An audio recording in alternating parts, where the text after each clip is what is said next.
Alright, man. Hey, we're back with another Hood Nature reaction. Today we got the worst mistake an animal can make. Let's not waste any more time and get right into it, yeah? Let's talk about Freya. Freya was a female walrus famous for showing up in Norway when her kind is usually found hundreds of miles north in the Arctic. She was also known for accidentally sinking boats by sunbathing on top of them. All 1,300 pounds of her. But what made Freya different from other walruses was that not only was she not afraid of people, she was curious and would actively approach them. And it wasn't long until Freya gained a fan club that would gather around just to watch Freya be herself. But you already know how it goes, we can have nice things. Crowds of people would completely surround her and get close enough to touch her, and some people would even throw things at her. Now you would think people would be smart enough to social distance from something in the same weight class as a car.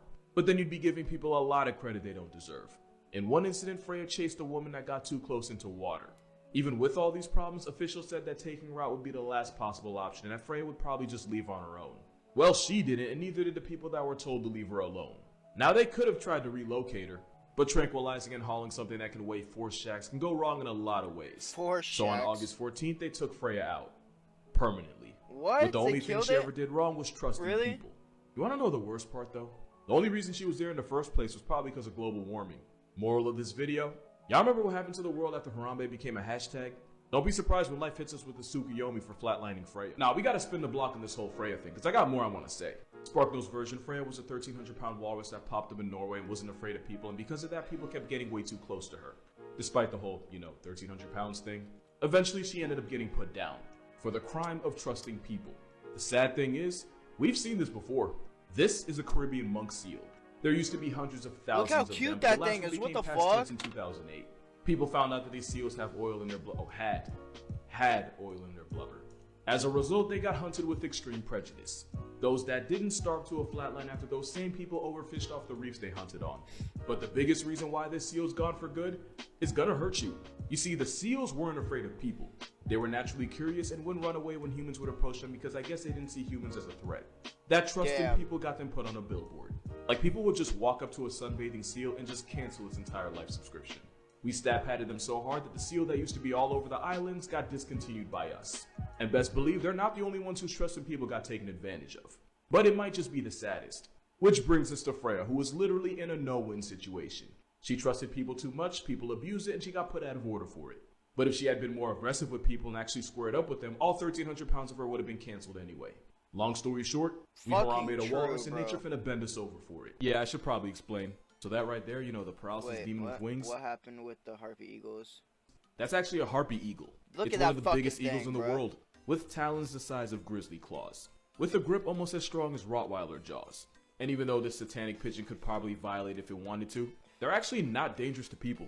There's no recorded case of one attacking a human, let alone Damn, what? The problem is they also have no fear of humans. I mean, why would you when you look like that? Yeah, true. But their lack of fear also makes them a popular target for exotic hunters. Dude, that thing is fucking huge. I don't know, sport, fun, the excitement they don't get in bed. Honestly, who can say? So Buckbeak's understudy is almost endangered, and a big reason is because they make the mistake of trusting people. Look at that. Kind of like this guy. This is a quokka. It's basically a fun-sized kangaroo, and since the ones on islands have no natural predators, they also is most endangered, and a big reason is because they make the mistake of trusting people. Kind of like this guy. This is a quokka. It's basically a fun-sized kangaroo, and since the ones on islands have no natural predators, they also have zero fear of humans, which is why these selfies exist. But because we are the Earth's acne, some people will really wake up and decide to use their trust in humans against it.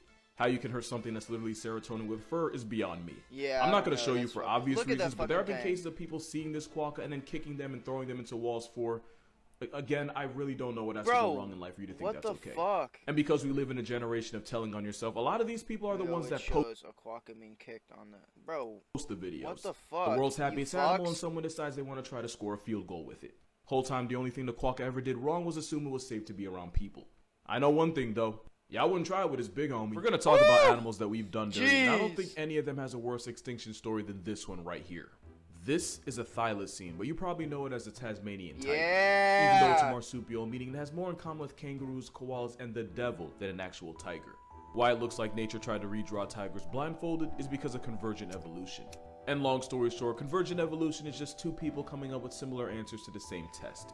Anyway, the Tasmanian tiger was an apex predator, meaning if you ever wanted to call Australia or Tasmania home, you'd have to pay property taxes to the thylacine. Its downfall started the second settlers touched down in its area code and started colonizing the hell out of them. Thing. Oh my Not only God. did these settlers start gentrifying their home, They also air Ubered a bunch of European-born diseases that the thylacine was not ready for. But what really did them in was the Tasmanian government straight up putting bounties on their heads. People were actively encouraged to take the Tasmanian tiger off the census. Dude, look at that fucking thing. Oh my god. One, that's extremely, obviously, it's extremely fucked up that, like, we fucking did that. But look at this thing, dude. This thing is fucking insane looking. Them in was the Tasmanian government straight up putting bounties on their heads. It's a really People were badass actively looking encouraged animal. to take the It looks Tasmanian tiger off the like it looks like a dog. It looks like a dog mixed with a tiger. census, Like a dog that has which meant like hunters a tiger dropping career highs on their print or numbers whatever. just to feed their families. It also didn't help that when settlers first came on the scene, a new challenger came with them. The introduction of dingoes by settlers just meant more competition. And if they didn't help drive the thylacine to oblivion, they certainly didn't make life any easier. Farmers didn't take any pity on them, as they would murk thylacines on site to protect their livestock. To add insult to genocide, we now believe that the thylacine's jaws were actually too weak to kill the sheep they were accused of taking. So we pretty much racially profiled them to extinction. And to make it worse, because even nature decided to get its licks in, some researchers believe that the sheep deaths that the thylacine got blamed for were actually caused by dingoes. The same dingoes that settlers brought in the Damn, that's first fucked. place. So That's between really trigger-happy fucked. humans, canine competition, and European Bro, germs, look at that fucking animal, man. Oh my god. It's like a dog mixed with like... Bro, like here it almost looks like a cougar mixed with a dog. With like a tiger's fucking... This is so cool though. This on the back is fucking badass. the thylacines take That animal in general is fucking cool. That's But so once sad. we realized how close they were to becoming a history lesson, we finally decided to help try to bring them back from the brink by raising them in captivity. Which went well, until a bunch of them caught distemper and became chalk outlines anyway. The last wild thylacine was shot in 1930 by a farmer whose name I'm not even gonna bother saying. And after all that, the last man standing was a male Tassie tiger named Benjamin in the Bohart Zoo. Until he got put on a shirt in 1936, ultimately ending the entire bloodline. In Now, class, 36? anyone want to take Oh a guess my how God. Benjamin became a hashtag? Well, a little fun fact about Tasmania, on rare occasions the days can be blisteringly hot while the nights become brutally cold. Bro, it's so long ago. That's 30, that's almost 100 years One night ago. Benjamin oh my got God. locked out and froze to a flat line. Cause not even the forces of nature were about to let him slide. And that's how the last of an entire species died. Someone left him out. And to add insult to extinction, the thylacine was officially given protected species status 2 months before they got discontinued for good. After decades of putting them in Twitter bios, that feels like gaslight. Now there have been talks of scientists trying to bring the thylacine back, and some who believe the thylacine never left at all. We just haven't found the rest yet. And to be honest, I don't really see how that's possible. Yeah. Unless Bro, they have what? NordVPN. Because NordVPN creates Okay, really? The transition, bruh. The godlike transition, y'all. Make sure to go fucking get NordVPN, yeah? Goddamn. That was some G shit. super fast servers. You never have to feel like you're compromising security over speed. Or speed over security. Ask Cheetahs how important that is. Oh my And with God. NordVPN's threat protection, you can enjoy your internet experience with that service limited time. And with Nord's money back guarantee. So you remember how I said we've done some really questionable things in the name of science like Dude, this? we've done a lot Well, of once we fucked up attempted shit in something the so name of unethical science, that all I have to say is one word for you to truly understand what time it is. One word, Human Z. It's exactly what it sounds like. What? Basically, a Soviet biologist tried to cosplay as God and create a human-chimpanzee hybrid. Why? You see, that's the thing. I don't think we ask why enough in science. As in, why in the why was this funded? So yeah, they tried to see if a chimp garden could do something with a human seed. If it means anything, at least they didn't like, they didn't.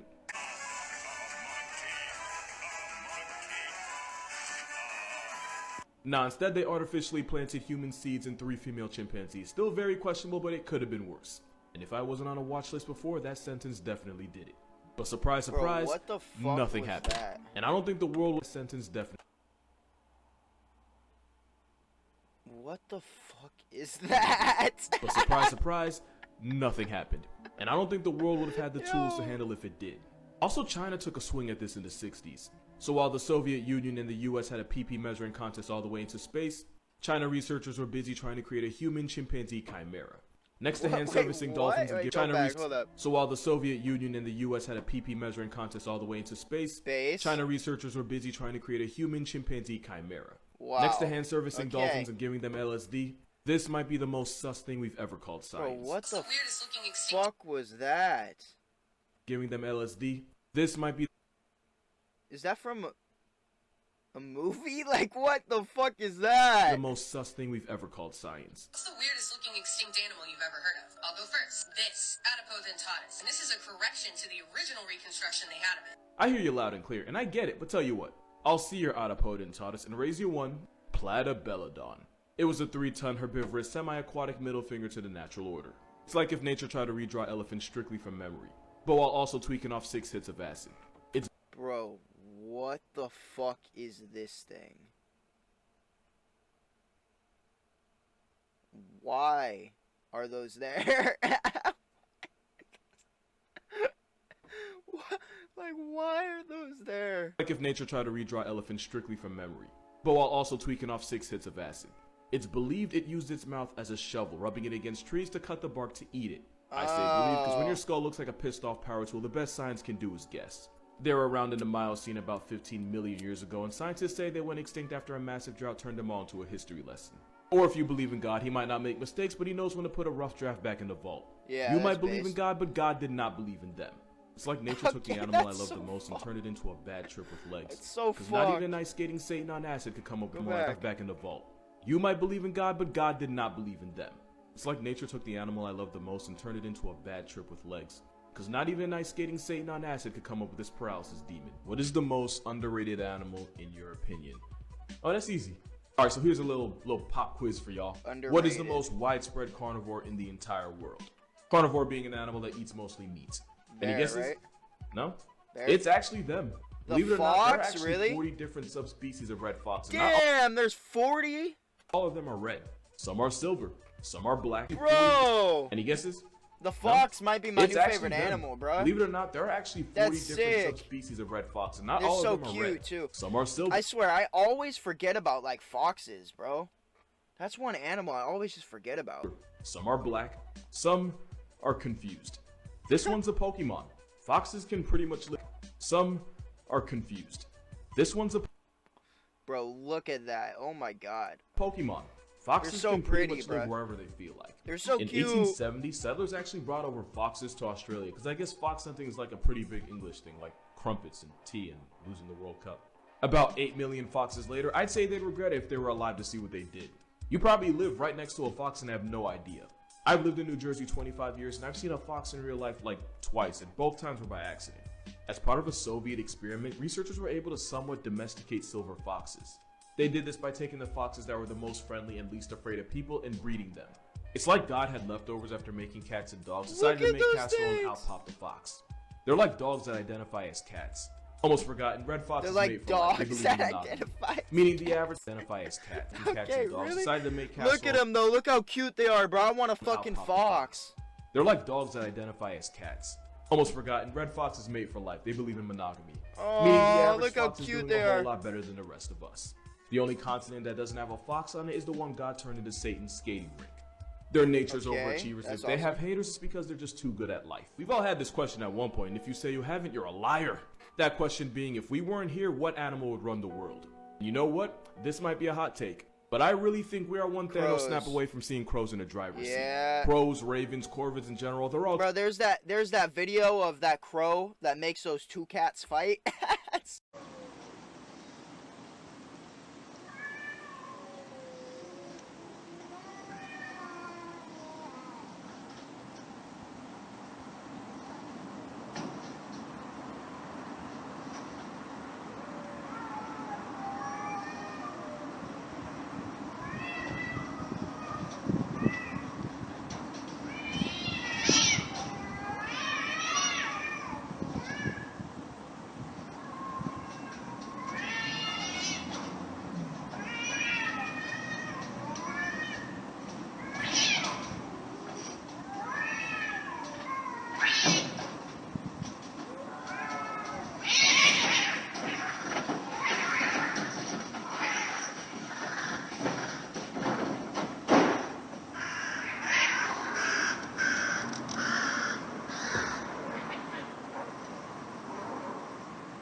Like my favorite video of all time, bro. I swear to God.